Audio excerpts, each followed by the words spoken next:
Welcome to the story of Southern Sudan, researched and narrated by Dennis Miner. South Sudan, also known as Southern Sudan, is a country located in northeastern Africa. South Sudan was born in 2011, but this does not indicate that it is that young. Let us see how far we can go back. So we go back to the Greater Sudan. The name Sudan mushrooms from the Arabic statement Bilad as Sudan, the land of the black people.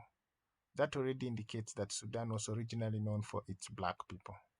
Before the split in 2011, Sudan was the largest country in Africa, that is like a quarter of the United States. Its position exposed it to three distinct cultures: the African native customs to the south, Muslim Arabs of the Middle East, and the Mediterranean cultures to the north. The earliest recording of Sudan is in relation to Kush Kingdom 9 BC and 4 AD. Being a Nile territory like Egypt, there existed an antagonistic relationship with Egypt and its pharaohs. Kush was actually an Egyptian name given to the black people, meaning wretched people. However, they had an exploitative relationship because of the gold, ivory, incense, and the red gem called carnelian that came from Kush. Egypt practiced slavery, and most slaves came from Sudan. Kushites were actually Nubians, and the relationship with Egypt meant they formulated part of the Egyptian army. History Historically, we even have a time Kush conquered Egypt and installed black pharaohs. Kushite king called Kashta conquered Egypt, and later his successor Pie installed a black pharaoh in the Egyptian territory. The last black pharaoh ruled in 663 BC when the Assyrians conquered Egypt and forced all the Kushites back to Nubaland.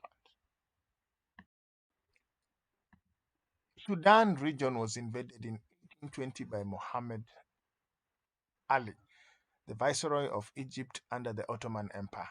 The southern Sudan was plundered for slaves. By the end of the 19th century, Sudan was under British Egyptian rule. Although the North accepted British rule relatively quickly, there was a greater resistance in the South. Because of this, British energies in the North were free to be directed toward modernization efforts, whereas in the South, were more focused on simply maintaining order, leading to a dichotomy of development between North and South. That continued for several decades. Let us not forget the British coming from Kenya were getting through to southern Sudan and converting the South to Christianity, creating another dichotomy between Muslim North and Christian South. After Sudan became independent in 1956, numerous governments over the years found it difficult to win general acceptance from the country's diverse political constituencies, especially in the south. An early conflict arose between those North leaders who hoped to impose the vigorous extension of Islamic law and culture to all parts of the country, and those who opposed this policy.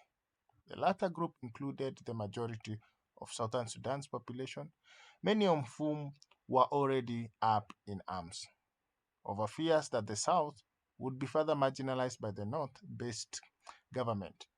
Those fears led to the lengthy Civil War, 1955 to 1972, with two coups happening in between. The key rebellion was led by the Anyanya Rebellion, or Poisonous Rebellion, led by Joseph Lago, a Mahdi ethnic man from southern Sudan. John Garang, who became the second vice president under the Sudanese government, was recruited by Lago. The Addis Ababa Agreement in 1972 ended this conflict temporarily. Sudan also borrowed IMF restructuring funds, which brought open markets. This depressed the agricultural sector as well as bringing all forms of arms from around the globe. The next decade saw widespread fighting resume, with the Second Civil War happening between 1983 and 2005.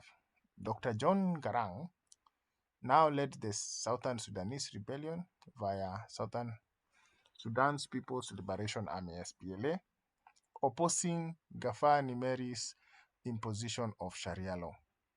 The deaths and rapings continued unabated. Also, Darfur rebellion erupted as the Darfur people tried to seek secession. Massive ethnic cleansing happened during this time,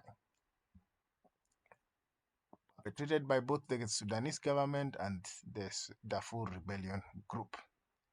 Later, military President Omar Bashir and John Garang consented a 2005 declaration of peace in Naivasha, Kenya. John Garang was never to see the Southern Sudanese independence as he died in a plane crash 6 months later after the agreement. Sudan allowed the South some form of autonomy for 6 years. In 2011, the Southern Sudanese people overwhelmingly voted to leave Sudan and formed Southern Sudan.